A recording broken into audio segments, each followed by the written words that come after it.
Hey there, internets. So, welcome back to From My Grandfather's Desk. I am Pat, the host, coming right from the desk, if using my phone for my microscopic channel. Some person who I assume to be new referred to me as YouTube Walter Waite. Well, I guess I can roll with it. There was talk with a coworker of, hey, I could do some imitations. Maybe at some point I will. And I told that person, glad your drug is conservative politics and the truth. I will be cooking up more.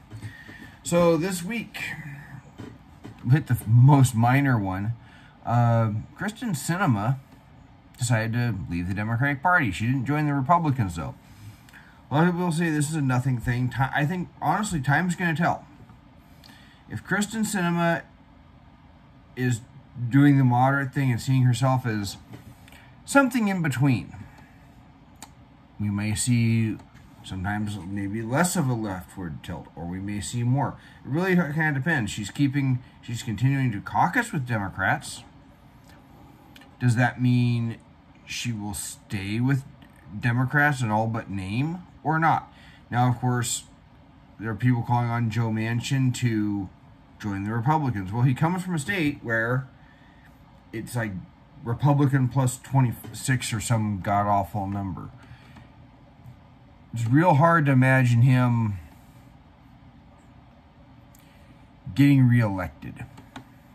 It's real hard for me to see a person like that also changing. If they're willing to run as a Democrat and can win in a state like that, it's hard for me to imagine them changing on pressure. More likely they're going to just dig in.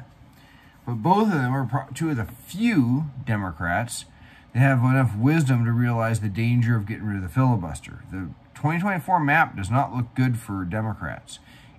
Even if they keep the White House, they may lose the Senate. High likelihood of it. They have a lot more spots to defend. When I finally started getting this post-mortem I've been planning and trying to research done of the election, one of the things is that Republicans didn't have a lot of advancement and opportunities in 2022. But 2024, they have a lot of them. And it's not hard to imagine the Republicans having a trifecta. And I keep telling Democrats, if you think that's a great idea to get rid of the filibuster now, what about when you face a trifecta? Because one day you will have a trifecta of Republican House, Republican Senate, Republican White House. And of course, I give them a worst case scenario. I'd say, imagine Trump or DeSantis as in the White House and Ted Cruz leading the Senate. And we'll say Marjorie Taylor Greene, because that would really terrify Democrats, even though I'm not the biggest fan of her. She's not as crazy as people think. Running the House. And no filibuster to stop Republicans from doing whatever they want. So, I really don't know. I think that's probably going to be a nothing burger, honestly. It might be a re-election tactic for Sinema. It's not hard to imagine. Because Democrats split the liberal Democrat vote gets split two ways, because you got an independent on the ballot and a Republican on, and the Republican wins. Could happen. So, that's the big, small nothing burger. Project Veritas is up against it, but I'll mention them here in a little bit. Why? We kind of tie into the Twitter thing. So last weekend, Elon Musk, last Saturday, did a big, long interview on the release they did on of stuff from Twitter, and now he's released more. And, of course, there's a lot of people in the mainstream media saying, oh, this is a nothing burger, it's no big deal, we already knew all this. Well, of course we already knew all this. Republicans were saying it for several years. Social media is working deliberately to suppress conservative voices.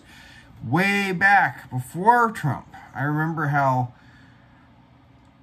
a Republican page or conservative page, they could take a screenshot of something, threatening violence or encouraging violence or hoping for violence against conservatives, take a screenshot of it, take it over to their page, say, see what the Democrats are saying over there? I complained, and Facebook won't do anything. And then they ban the conservative page for sharing the screenshot. And this was over several days where, it started getting into these different things. Well, the Intercept article back in October really brought it right out that they had their attempted administrative truth trying to work with Twitter to suppress information for 2022. And they're thinking already ahead to 2024.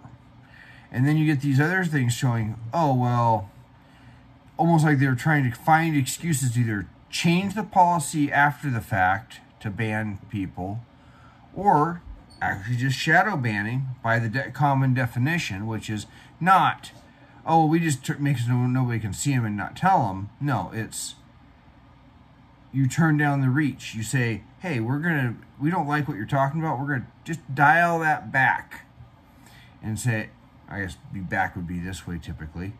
We're going to dial that back so that they don't notice you. There was a few weeks there, I almost always get, like, for instance, I watch most of Tim Pool's videos. I would get his later in the afternoon ones dialed back where I would have to go looking for them. People would talk about going onto YouTube and having to, deliberately trying to find his channel and not being able to find it. That's shadow banning.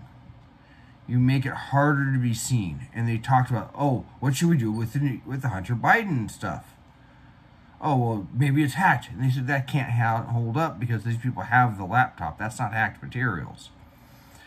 And then it was going into different accounts and such things, and going into some accounts and just deliberately trying to get them shut down, like Libs of TikTok. All Libs of TikTok does is repost what liberal Democrats are posting. So when Libs of TikTok posts a video of someone talking about teaching kids about gender pronouns and encouraging kids to switch their gender and those sorts of things, they're not manipulating it at all. They're saying, hey, look at what these guys are talking about. And there's actual internal communications inside of Twitter saying, can we get rid of her? We can't. But can we, suppress this or do this? They're trying to find a way, because Libs of TikTok doesn't hardly call for violence. It just says, look at what these guys are doing. Look at what these guys are doing. Look at what they're saying. Look at what they're saying. And they couldn't nail them for anything. And so you see it after the fact. You see where they talk about trying to find ways around of saying, how do we talk about working with the government without saying we're working with the government? So what you have is our weaponized FBI that has investigated people going to school board meetings, working to keep information from being shared. This is literally your threat to democracy if you can't accept that we're a constitutional republic, or that you want to think of our democratic institutions as democracy. This is your threat to democracy, not a riot. Not that January 6th was okay. It wasn't. It was a very stupid thing. It had a lot of things. People should go to jail over it. But, it was no more a threat to democracy than the whole Summer of Love in 2020 was. And then you have this, which is like the FBI turning into the secret police and saying, keep these people from being heard. Telling a major corporation, a major social media platform, that they need to avoid them being heard. And I remember listening years ago to Michael Medved, where he was talking about it was one of the times they were pushing getting rid of NPR, and how liberals always want to be the official news source and want to have the government be it. Well, if you don't trust government when the other guys are in power, you shouldn't trust it when you're in power. And in this case, you have the government actually trying to control what the narrative is. trying to put their thumb on the scale of an election. I don't have to like Trump to be able to see that. I can see it plain as day, and so should everybody else. So what's being uncovered is not something we didn't already know. It's the proof that shows what we already could see what was going on. We can now see what was going on behind the scenes, that it was absolutely what they were being accused of.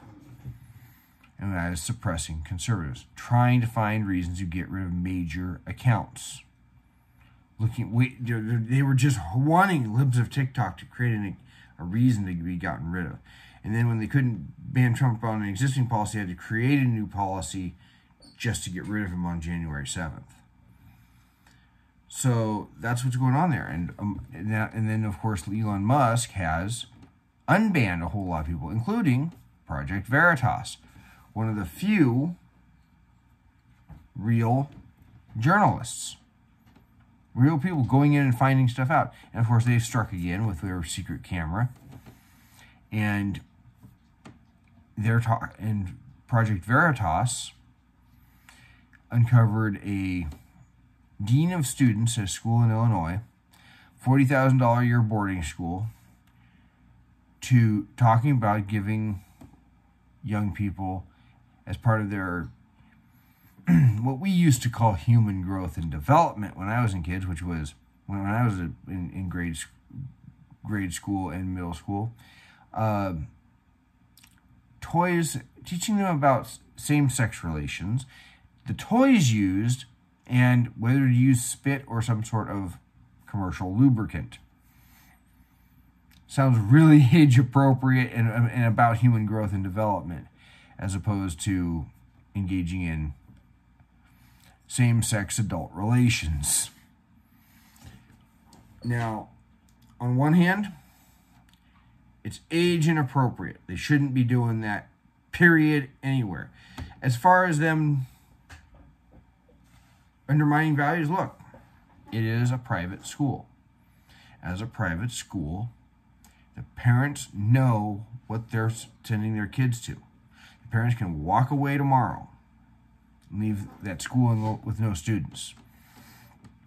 So, I really can't argue that. Parents that have enough involvement in their kids' education to sign them up for a private school, have enough involvement in their kids' education to, at that point, be okay, considered to be okay with the values expressed. But it's still no different than if somebody's teaching soccer or coaching soccer or some other sport and is having inappropriate conversation with their players or their student. They're doing something age inappropriate regardless. But Project Veritas is back on Twitter thanks to Mr. Musk. And so their reach can get out there. And so that's kind of the weekend review of the major political headlines there. But understand, more is probably coming. It's just going to become a constant. Really, Elon Musk should just put it all out there. Jack Dorsey has said, just release it all. And apparently he must think there's stuff that would be exculpatory. As far as I'm concerned, Mr. Dorsey is a liar when he says we don't shadow ban, we don't hold people back, but we moderate, but we do have our own bias. People need to understand that. Well, I'm sorry, but they were shadow banning. He was lying. Period. He's the captain of the ship. He could have said, look, you let things fall as they will. As far as the reach or people being able to share articles. I remember during that Hunter Biden situation, if I recall, Twitter said they wouldn't even allow you to share it, and Facebook tried to decrease the prominence. Legitimate news story. There are people that said they would have voted the other way if they'd known about it. Where's the, you can't have a double standard if you would have said that was okay for Hunter Biden, then you gotta say it's okay if somebody does it for Trump, and A lot of people are upset over Elon Musk taking over Twitter. What they're angry about is that they don't get to control whether they're going to make the reach more or less. They don't get to control that anymore. And that's their real problem. It's okay for things to be in the control of a handful or a few or a one when they're the ones in control, not when the other side is. And ultimately, if a power is too great for the other side to have, it's too great for you to have. So yeah, anyway, that's what I got for you tonight. It is what it is, I guess. Until then, again, make sure you like, share, and subscribe. And until then, take care.